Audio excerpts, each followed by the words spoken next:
Hi there, thank you so much for clicking the thumbnail and being interested in my work.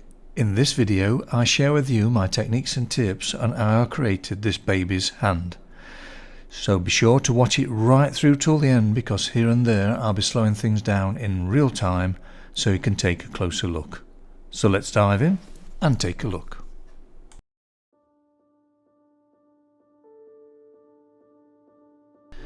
Right, the first thing I'm doing then is putting a centre point, because I'm doing this freehand. Now it's only a small study, it's only 4.5 inches by 3.5 inches, so it's just a piece of scrap bit of board I found. So it's great to use these sort of cut-offs for these studies because they always come in handy.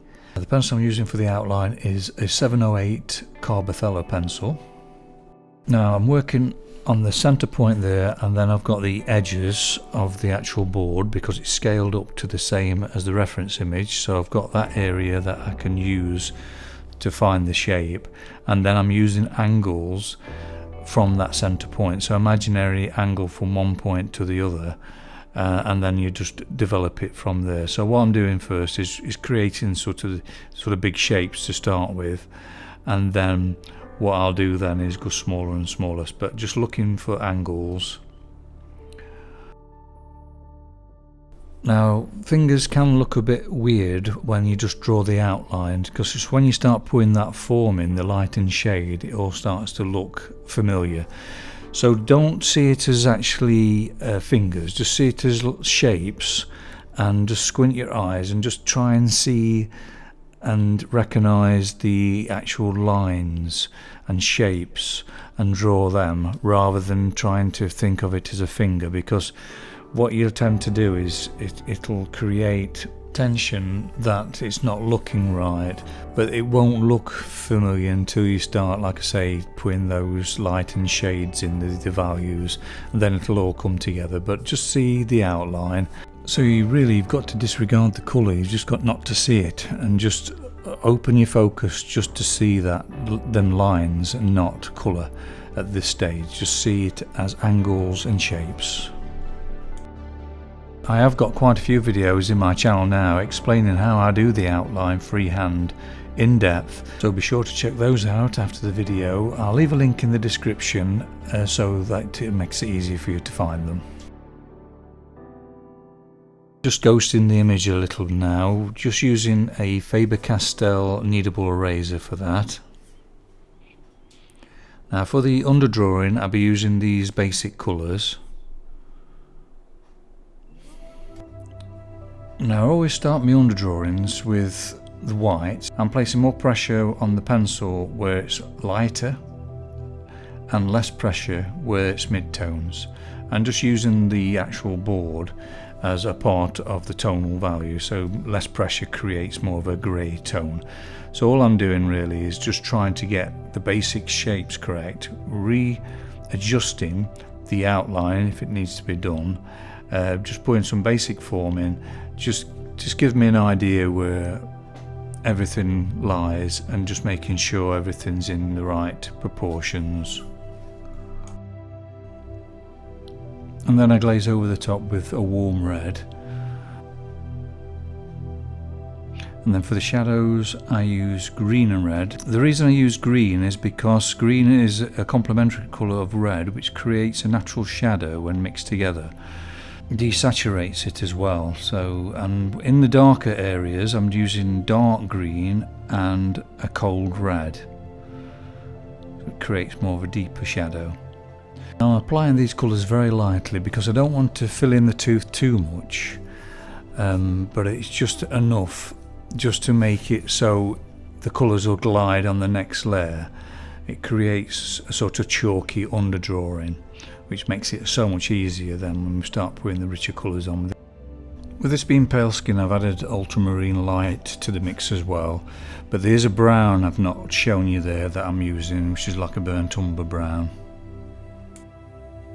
I really enjoy doing the underdrawing because it's quite a loose way of doing things, and it gets you used to being more relaxed and not worrying about detail at a very early stage. So I like to build it up, so you can just relax and enjoy the freedom and be spontaneous with it. If you're enjoying this video, why not subscribe? It's absolutely free, and then you're sure not to miss any of my future videos. If you open your heart and let go of the mind, that will relax everything, and everything will be spontaneous. It'll just happen for you. So it's always a good idea just to let go of thinking too much. Now for the rich stage, which is putting more vibrancy in there and getting the correct values, I'll be using these pencils here, along with these rich skin tone pencils from Caran. I might not use all of them, but the odd one I might use. Now the rich stage, as I call it, is all about getting the chroma correct and the values. Again, it's still not the detail stage, it's still a blocking stage, but what I'm doing is working out the depth of the shadows and how bright the bright areas are. Now I'm using a combination of vermilion and yellow ochre for the rich colours. Now because this is pale skin, I'm using more of the red and the white and a little bit of ultramarine blue, just to create a little bit of a purpley colour to the actual skin tone. That seems to do the trick with paler skin. Now I'm using a combination of warm red and cold red, ultramarine and a yellow ochre. Basically you got like a primary colour, red, blue and yellow, but it's just a yellow ochre instead of the lemon yellow. But it's just a combination of those three colours, and then what I'm doing for the really deep shadows is that dark green and dark red.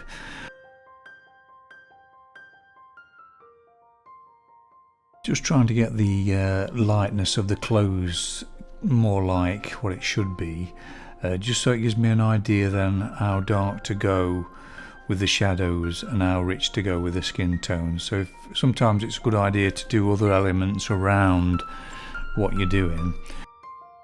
So I'll speed this up a little now so you can just see me putting in the clothes areas in, just so it gives me an idea of the colour balance and the chrome and value balance. So I get the background in as well. No, it's not the correct colour at the moment, but it's just the tonal values I'm interested in. Blowing it down so you can see how I've done the daisy here. I'm using the Caran white, and sometimes you have to really press on to get that pigment onto the pastel mat. Sometimes you have to twist the point as well to get more pigment on there. So just experiment to see how you can achieve this. But what I'm doing is putting the white in first, then what I'll do then is glaze over them with a bit of ultramarine blue, yellow ochre and a bit of Elysium crimson.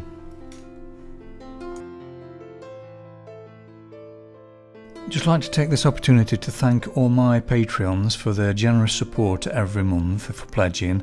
Really appreciate it. Can't thank you enough. It really does make a difference. Now if you're considering joining me on Patreon and would like the benefit of longer, slower and more in-depth videos, please find a link in the description below. This baby hand study will be on my Patreon as a step-by-step, real-time audio, real-time video, so you can actually hear my thoughts as I'm actually drawing. So if you want to know more, please check that link in the description after the video.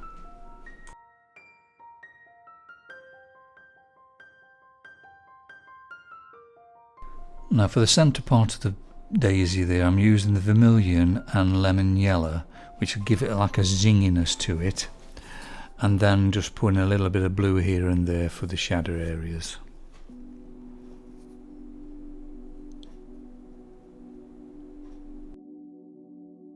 Using a little bit of burnt umber now, just to give a little bit of shadow in between the petals there. And then for the highlights, just using, sometimes I'm using the Carbothello, sometimes I'll use the Caran. It depends on how subtle that light is. But what I'm trying to do is soften those petals now by using the Carbothello, because it's chalkier, it'll make it softer. Then I'll glaze over with a bit of ultramarine blue and Elysium crimson, or cold red.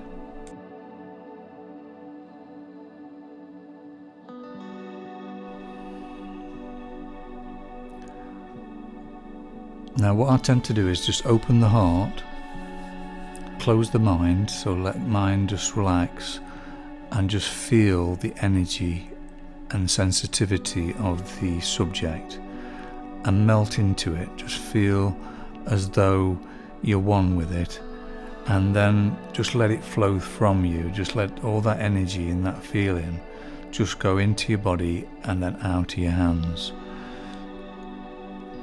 Now I'm aware of how deep the shadows are and how glowy the actual colours are, so I'm squinting my eyes to see the values and then open my eyes to see the colour. So I'm sort of switching from one to the other. Now if you want it a little bit more sort of chroma, add that little bit of lemon yellow to it. If you want it that little bit cooler, just put a blue to it. So sometimes you use, to make things warmer, yellow ochre or lemon yellow, depending on what the skin tone type is. Because this is actually quite pale, in the pale areas you probably use yellow ochre, but in these shadows they're quite rich, so I used a bit of lemon yellow in those. Now I'm looking in the mirror now and again as well, just having a step back from the portrait, just seeing it from a different angle. Sometimes you notice things that need to be changed that you want to see if you'd just carried on drawing. So it's a good idea really to have a break sometimes, even take it into a different room, into a different light source, have a look at it there, and then come back to the easel, and you'll find that there's more things that needs to be changed that you didn't think needed to be. If you're enjoying this video, why not give it a like and share it with your friends? It would mean so much to me, as this would help the channel to grow. I've speeded this part up, the clothes. I've got in my channel one how to do a woolen jumper. If you want to know how to do these sort of things, just check that out. It's in my channel and I go in depth on the technique of that.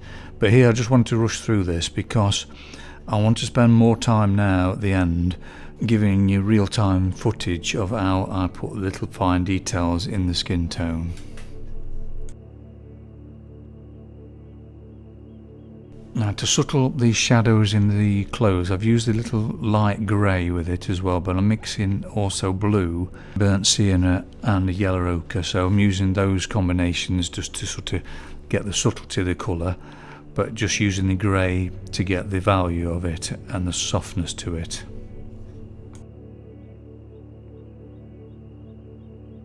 I'm slowing it right down to real time now so you can see how I'm putting these final touches in. What I'm doing here is putting some areas which is sharper, and some blurrer. So it's a case of actually feeling the whole image and sense what stands out most, and then try and create the feeling you're feeling from it as well. So if there's a part of your drawing that don't feel the same as what you're feeling from the actual reference image, it needs some attention. So that's how I feel it. If there's some area that I don't feel the same, I work on it, and that's how I know where to go. You really have to open the heart and keep that image small enough so you can see the whole image as well, and try and create that aura, that feeling of the sensitivity of the actual subject. And it's just a case of just keep trying different things, you know, making some areas darker, some more subtler as well, and that's basically it. It's just keeping everything balanced. You'll know when to stop, you'll get a gut feeling, because you can over render it if you're not careful, so don't put too much detail in.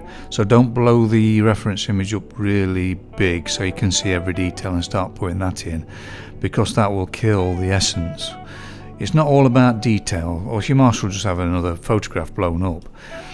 It's about producing something unique, and it's your interpretation of what the subject is. So it don't have to be exactly the same.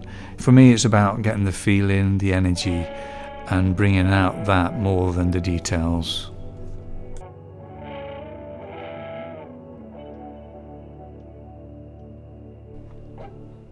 You find yourself working on one point, and then all of a sudden you'll jump to somewhere else, totally different, then come back to that later on. As you change one thing, it changes other things, so you have to keep an awareness of everything and create that balance until it all feels balanced. Just to remind you again that this will be on my Patreon page, step by step, real-time audio, real-time video. So be sure to check out that link below in the description if you want to know more details.